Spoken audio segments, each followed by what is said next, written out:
Todos, é sempre um prazer estar aqui nessa casa, pedindo desculpas porque a última vez eu tive que cancelar em cima da hora, porque Deus me marcou, porque senão eu ia fazer muitas estripulias, mas Ele marcou com uma asma desde pequeno, um pulmão meio perturbado, diabetes, glaucoma, um processo na coluna com 7 hérnias de disco, uma perna maior do que a outra, e quando chega esse período, não tem escapatória. Eu tenho 2, 3 crises entre julho e agosto. Foi por isso que eu não vim aqui na última vez. Mas, antes de iniciar, eu quero só fazer um comentário pequeno comentário na leitura que a jovem fez aqui pela primeira vez. Muito bom, espero que tenha outras vezes que você leia. E Emmanuel, ele sempre puxa as orelhas nossas e eu fico pensando, né? Ele disse, nossa existência é a candeia viva. Olha o que é que ele está dizendo, olha a responsabilidade que nós temos. Quer dizer, o modo como a gente vive é o modo como a gente repassa a luz para os outros. E hoje a gente vem trazendo essa passagem de Mateus, onde o Cristo diz, vinde a mim, né? E é uma mensagem confortadora, porque Jesus assegura, eu vos aliviarei. Então, olha mesmo como é que começa a leitura. Vinde a mim, todos vós que estáis cansados e sobrecarregados, e eu vos aliviarei.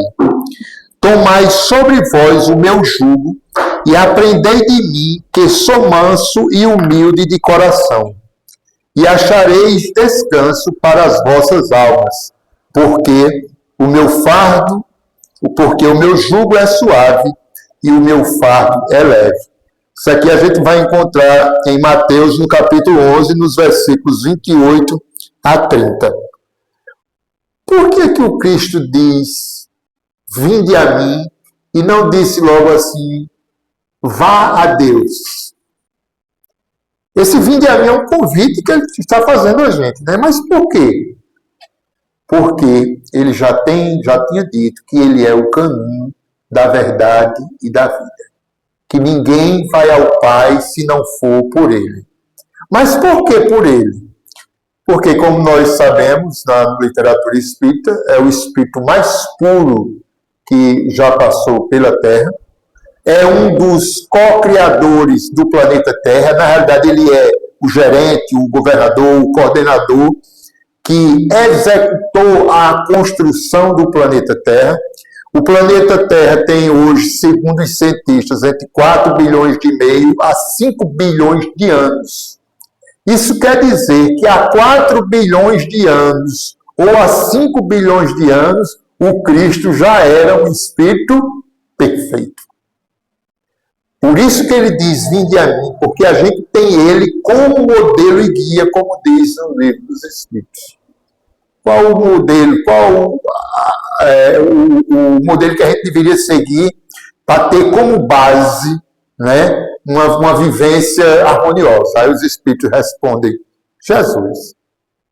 Só isso. Então, por isso que ele faz esse convite. E quando ele faz esse convite, vinde a mim, né, ele transmite uma esperança, ele transmite consolo, para que, através da fé, através da nossa transformação íntima, da nossa reforma íntima, e através da confiança em Deus, a gente ultrapasse os obstáculos que nós temos diariamente na nossa vida.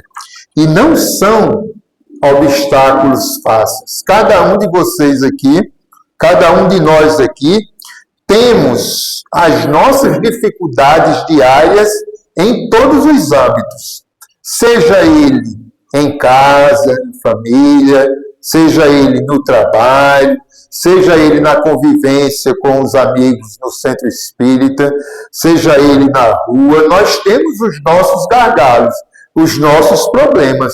E tem hora que a gente fica pensando assim, eu acho, Jesus, que eu atirei pedra na tua cruz. Porque parece que quando tem uma chuva, em mim é uma chuva de canivete. Porque são muitas as tribulações, muitas dores. Aí o Cristo vem com os braços abertos e diz, vinde a mim, todos vós que estáis cansados e sobrecarregados, e eu vos aliviarei. Olha mesmo, quem é que não, né, se sentiria acolhido, amparado com este convite? Então, o jugo de Jesus, jugo, como vocês são daqui da região rural, né, vocês sabem mais do que eu, o jugo é uma peça de madeira, né, que é colocada no animal para ele seguir reto, não é isso? Para ele não mudar o caminho, é isso? Pronto, então olha bem, então uma coisa pesada, de certa forma de madeira, não é isso? Aí Jesus diz assim que o jugo dele é suave. Por quê? O que é o jugo de Jesus? Já que não é essa peça, né, usada para os animais. São os ensinamentos morais dele. É o remédio para as nossas aflições atuais. Se quisermos diminuir, se a gente quiser diminuir 70% das nossas dores, das nossas aflições, a gente deve começar a evangelizar o nosso coração. Porque a gente não só vive reclamando, né, por conta das dores, das dificuldades, reclama de um, reclama de outro. Então a vida da gente parece que só é reclamo. Mas se a gente quiser diminuir essas dificuldades todas em 70%, a gente começa a melhorar o nosso íntimo, o nosso coração. Aí a gente vai sobrar quanto? 30%. E vai ficar mais fácil da nossa caminhada. Aceitar o jugo de Jesus é aceitar a sua orientação. Agora, não é fácil. Porque, olha mesmo, por que não é fácil? O Cristo diz assim, amai os vossos inimigos. Olha, como é que tem nada, eu vou amar os meus inimigos? Mas os ensinamentos dele são para a nossa felicidade. E aí a gente se lembra de um caso do cachorro de Chico Xavier. Chico Xavier tinha vários animais, então quando ele chegava em casa era aquela festa. E tinha um cachorro que ele era muito apegado. Aí esse cachorro, de repente, adoeceu. Adoeceu de uma forma que deixou Chico Xavier muito triste.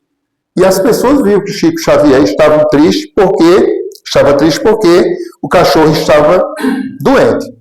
E aí teve uma pessoa, um trabalhador da casa lá do Centro Espírita, que disse assim, eu vou resolver esse problema de Chico, porque Chico vai parar de sofrer. E matou o cachorro. Olha que resolução radical, né?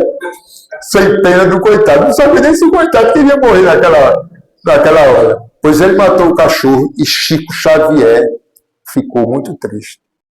E Chico Xavier soube quem era a pessoa que matou o cachorro. O tempo passou e Chico Xavier continuou magoado. Né? Certo dia, Emmanuel chama ele e diz, Chico, eu quero ter uma conversa contigo. Chico, você está com uma mágoa no coração, ao ponto de gerar uma mancha preta no seu peito. Ao ponto de gerar uma mancha preta no seu peito. E isso está prejudicando o trabalho mediúnico. Deixa a técnica ajeitar isso aqui. Acho que é porque o tecido que é. Então, essa mancha preta no seu peito está prejudicando o trabalho mediúnico. Aí Chico disse, e o que é que eu faço? Você sabe quem matou o cachorro, sabe? Eu disse, sei. Então, você vai fazer o seguinte. Você vai procurar essa pessoa e vai procurar saber o que ela gostaria, o que ela mais gostaria de comprar e ela não pode. Aí, Chico Xavier disse, mas Emmanuel, eu vou fazer isso. Isso não é justo. Aí Emmanuel olha e diz, Chico, A receita não é minha. A receita é do Cristo. Aí ele disse, está certo. Então o Chico Xavier foi lá, procurou saber o que a pessoa gostaria de ganhar, e a pessoa disse assim, eu gostaria de ganhar, de comprar, aliás, uma máquina de costura. Só que a máquina de costura era caríssima. Mas Chico comprou para pagar em 10 reencarnações. Mas comprou e deu essa máquina para a pessoa. No dia que ele chegou lá para entregar a máquina, a pessoa ficou tão feliz, mas tão feliz, que ela emitiu uma luz do seu coração em direção ao peito de Chico Xavier, e a mancha preta desapareceu por completo, instantaneamente. Aí o Emmanuel disse, está vendo, Chico, como funciona a receita do Cristo? Então o jugo de Jesus é um jugo suave, né? E a gente, quando a gente está magoado com uma pessoa, que a gente não consegue perdoar, não consegue conviver diretamente com ela, a gente pode até gerar um processo de câncer dentro de nós. Porque não é um acúmulo de energias negativas?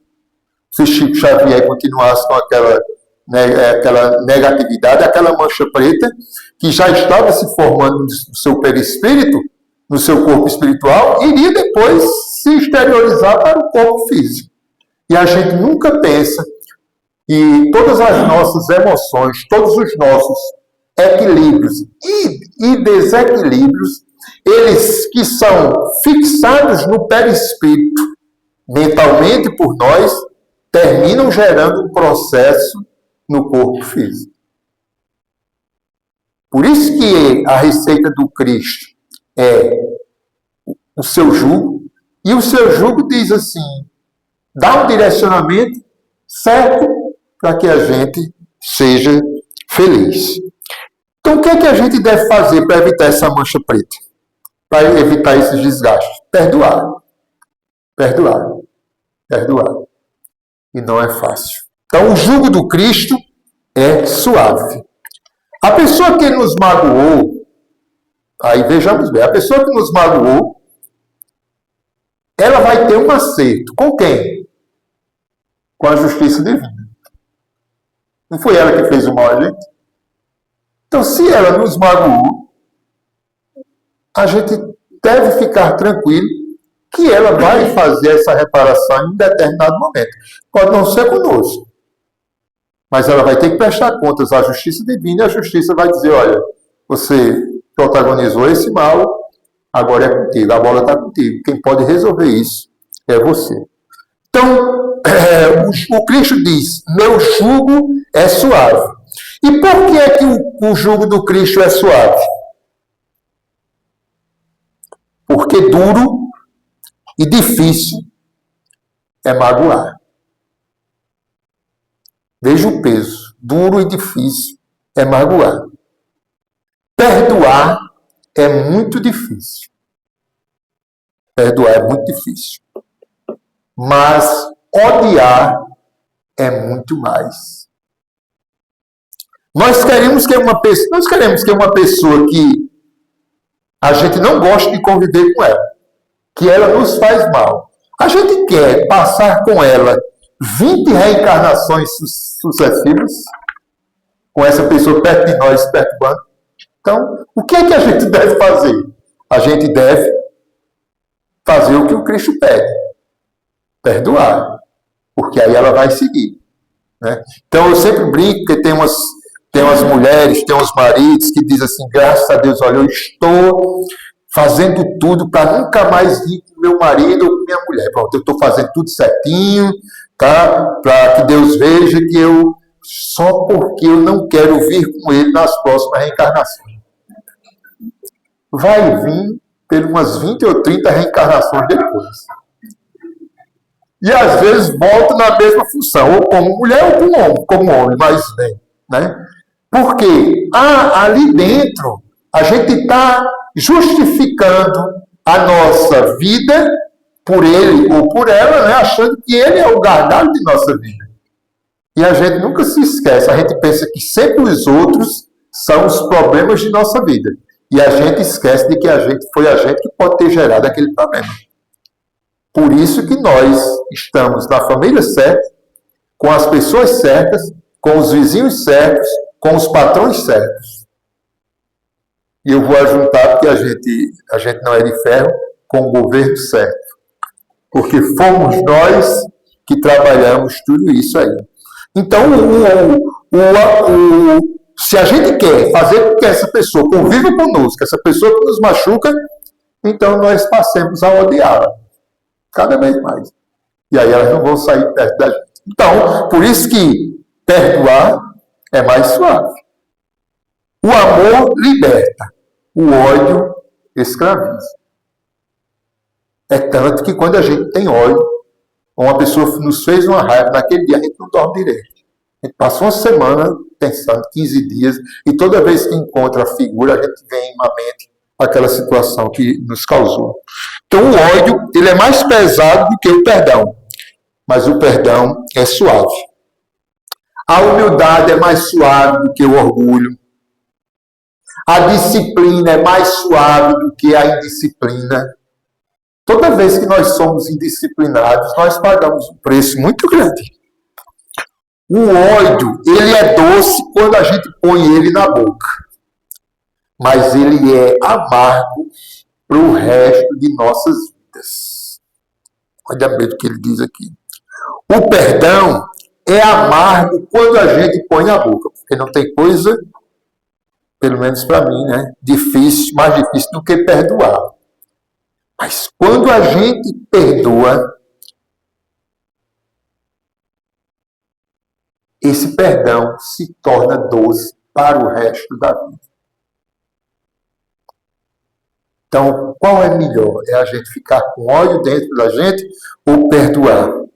O fardo do Cristo é leve. Por quê? Aí ele diz aqui, porque o fardo que o Cristo coloca em nossas costas é o fardo dos nossos deveres. São esses deveres que nós nos comprometemos nessa atual existência com os amigos espirituais, dizendo assim, eu vou para a Terra para executar essa tarefa, e eu vou executar. E quando a gente chega aqui para executar essa tarefa, ou essas tarefas, a gente começa a reclamar.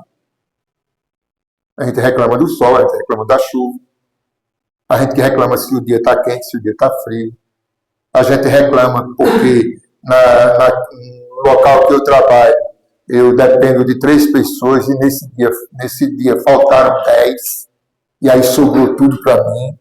Mas eu me comprometi em vir tanto com essas pessoas como para essa atividade. Então, esse meu dever, eu deveria executá-lo tranquilamente.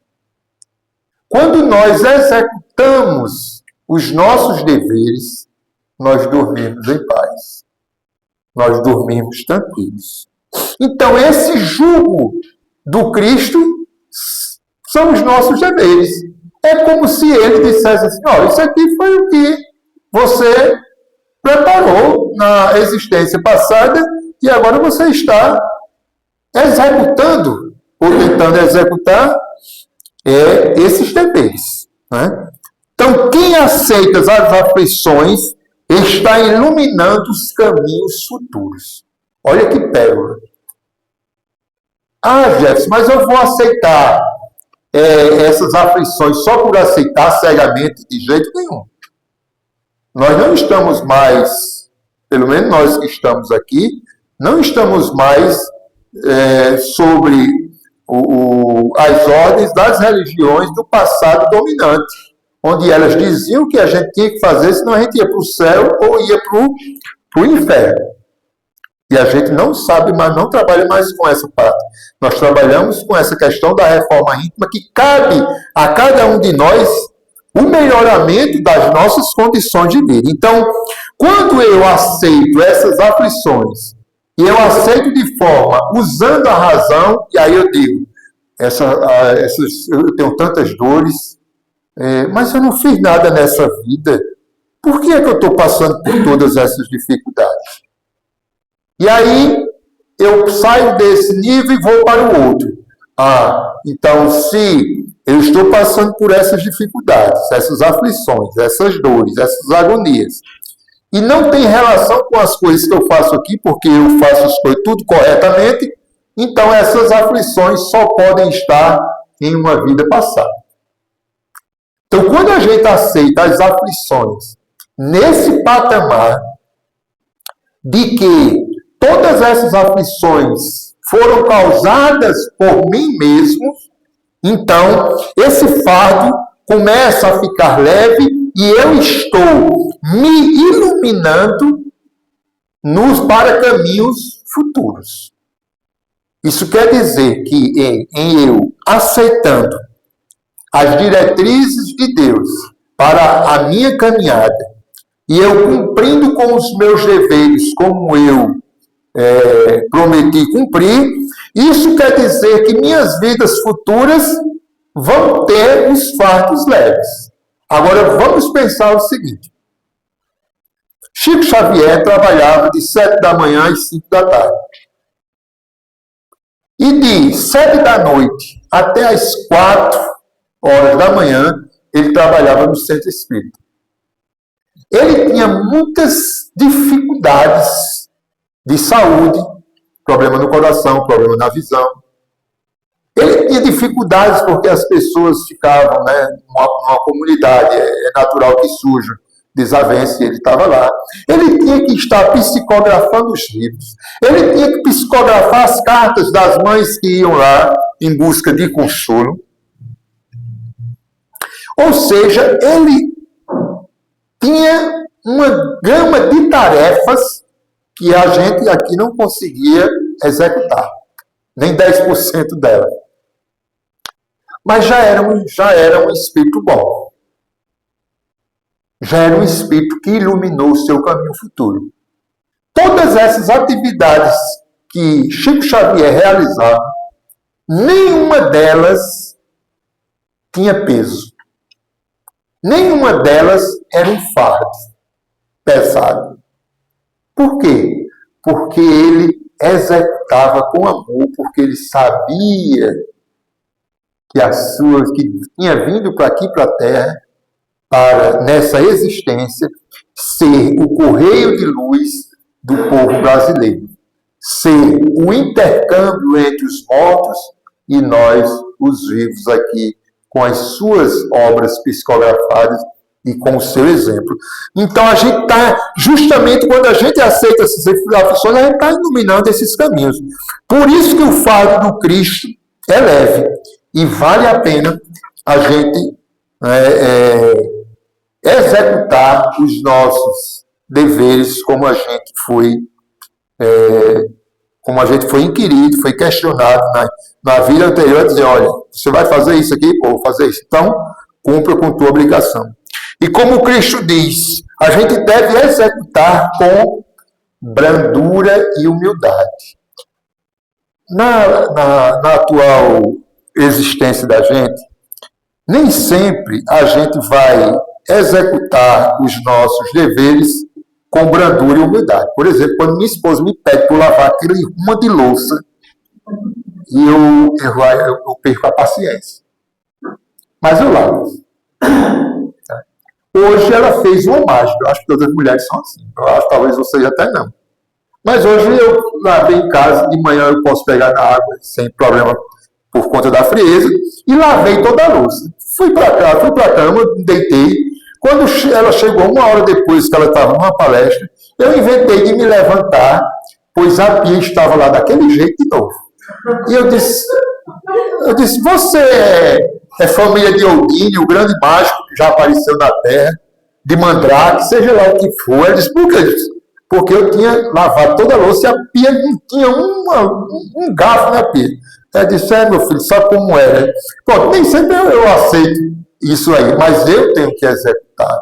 Porque a pessoa que está comigo, que Deus colocou para caminhar junto de mim, eu não posso só exigir dela. Porque ela não é uma escrava que está ali para me servir. Porque o Cristo disse, aquele que quer ser servido, que sirva primeiro. Aquele que quer ser o primeiro, que seja o último. Então, por que a gente se rebelar com as nossas aflições? Porque se a gente se rebelar com as nossas aflições, vão vir mais aflições ainda para cima da gente.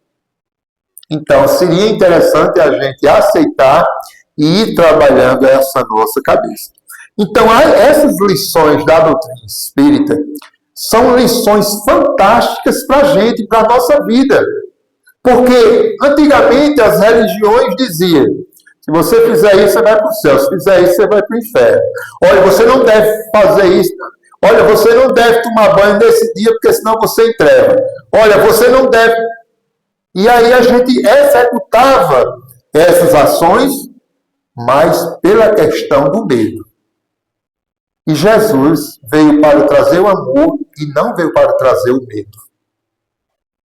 Pode olhar, ler tudo aquilo que o Cristo falou, que os discípulos escreveram, que os apóstolos escreveram, que não tem um momento sequer onde o Cristo se mostre um tirano, se mostre uma pessoa raivosa conosco, ou então que diga: você tem que fazer isso porque é Deus que quer e acabou. De jeito nenhum.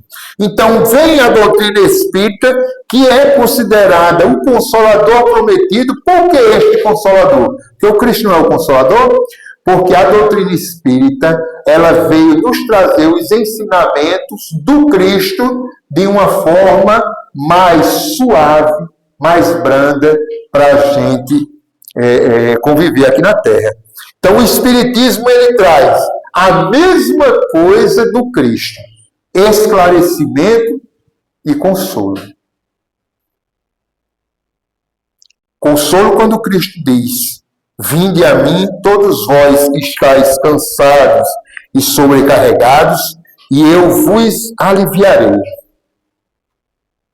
Olha que chamamento dele. É como se ele dissesse: está com algum problema, está com alguma dificuldade, está triste, está abatido, está amargurado? Venha para mim.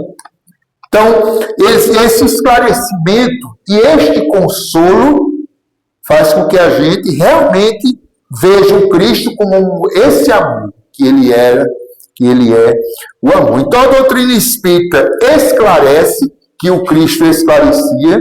Pega só uma passagem do Cristo, quando ele chegou em uma determinada casa lá do fariseu, e ele pegou alguma fruta e foi logo comendo. O que é que a gente faria antes, depois que pegasse a fruta? A gente não ia lavar? Né? Então os fariseus olham para as pessoas e dizem: olha, o teu mestre aí nem lavou a fruta. E o Cristo ouviu, né? Porque na realidade ele queria dar um ensinamento. Aí ele disse assim: o mal não é o que entra na boca, mas o que sai dela. Olha o ensinamento que ele diz. E realmente, quantas vezes a gente se perde pela boca? Eu já me perdi muitas vezes. Já me arrependi muito.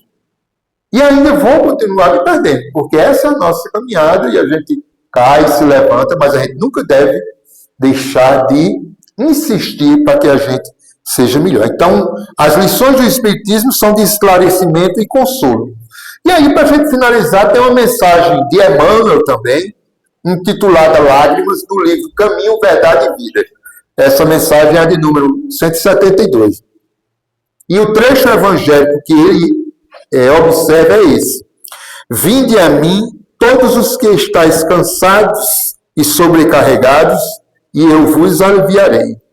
Jesus, Mateus, como falei, no capítulo 11. Então, olha o comentário de Emmanuel para este versículo: vinde a mim, todos vós que estáis cansados e sobrecarregados, e eu vos aliviarei. Ninguém como Cristo espalhou na terra tanta alegria e fortaleza de bom ânimo, e fortaleza de ânimo. Reconhecendo isso, muitos discípulos amontoam argumentos contra a lágrima e abominam as expressões de sofrimento. Então a gente sempre está aí reclamando porque a gente está chorando de sofrimento. O paraíso já estaria na Terra se ninguém tivesse razões para chorar. A Terra está se transformando num planeta de regeneração. Ela está saindo de um planeta, de um plano de dor e sofrimento, de provas e expiações, para um plano de regeneração. Vai demorar ainda, mas já foi dado os primeiros passos, desde a vinda do Cristo. Então, se a gente quisesse não sofrer, a gente trabalharia para tirar as mágoas dentro de nós, todo mundo na Terra. Para ninguém ficar chateado com o outro, para ninguém ser rancoroso, e aí a Terra se transformaria numa Terra totalmente tranquila, de paz, de harmonia, onde só o bem reinaria. Considerando assim, Jesus, que era o mestre da confiança e do otimismo, chamava ao seu coração todos os que estivessem cansados e oprimidos sob o peso de desenganos terrestres. Não amaldiçoou os tristes, convocou-os à consolação. Muita gente acredita na lágrima, sintoma de fraqueza espiritual. A gente às vezes vê uma pessoa chorando e diz, é uma pessoa fraca, está chorando, ela não tem força. Aí olha o que é que Emmanuel mostra. No entanto, Maria soluçou no Calvário. Quem é a mãe que ia ficar sorridente com o filho sendo crucificado? Então Maria chorou no Calvário. Pedro lastimou-se depois da negação. Pedro negou 3 vezes ao Cristo. Depois ele se arrependeu amargamente. Paulo mergulhou-se em pranto às portas de Damasco. Quando ele, no pingo do meio-dia, aparece uma luz. Olha, meio-dia já é uma coisa clara. E de repente apareceu uma luz no meio-dia, né? E aí, quando ele cai do cavalo, Jesus diz, Saulo, por que me persegues? E nunca mais Saulo foi o mesmo. Os primeiros cristãos nos circos de martírio, os primeiros cristãos choraram nos circos de martírio, mas nenhum deles derramou lágrimas sem esperança. Joana, esposa de Cusa, que era um intendente lá na cidade de Antipas, que foi queimada viva num dos circos romanos, que ela foi queimada junto com o seu filho que estava lá. Joana de Cusa é a mesma Joana de Ângeles que guiava Divaldo Pereira Franco. E Divaldo, dizem, eu não posso atestar para vocês, mas dizem, no que eu vi na doutrina espírita dos amigos espíritas, de que era esse filho ao lado da mãe, que estava sendo queimado vivo. E ele disse assim, mãe, porque o carrasco disse assim, Joana, se você renegar esse Cristo, você não vai ser queimada viva. E aí, o filho dela diz assim, mãe, renega esse Cristo. Tu não vê que esse Cristo só nos traz sofrimento? E ela diz assim, meu filho, cala-te, porque tu ainda és uma criança espiritual. Tu não sabe da missa um terço. Nem existia missa na época, né? Era como se você não sabe da missa um terço. Mas sofreu o Cristo, que não tinha nenhum pecado aqui na terra. Já nós que estamos aqui sofrendo essa situação, nós devemos no católico. Então, cala-te. E eles dois foram queimados vivos. Na hora que ela está sendo queimada, quem é que aparece ao lado dela? O Cristo, mostrando para ela que ela foi fiel até o fim. Lembrando, né, tem até uma observação que ela, um dia, Joana de Cusa, procurou o Cristo para reclamar do marido. que não deixava ela participar das reuniões de leitura do Evangelho nos cantos que os cristãos faziam, nas catacumbas. E ela disse, eu devo deixar meu marido? Aí Cristo disse, de jeito nenhum. Ele é um irmão seu encaminhada. Apenas ainda não percebe as coisas que você já percebeu. Então, por que você vai abandoná-lo? Seja fiel a ele até o fim. E como ele tinha um cargo político, uma hora ele se equilibrava entre os doutores da lei e entre os poderosos políticos da época, ele terminou perdendo esse cargo e deve ter tido aí um ataque de coração e ele desencarnou. Então, Joana foi recebida pelo Cristo do outro lado. Então, ele diz aqui, mas nenhum deles derramou lágrimas sem esperança. Prantearam e seguiram o caminho do Senhor. Sofreram e anunciaram a boa nova da redenção. Padeceram e morreram leais na confiança suprema. O cansaço experimentado por amor ao Cristo converte-se em fortaleza. As cadeias levadas ao seu olhar magnânimo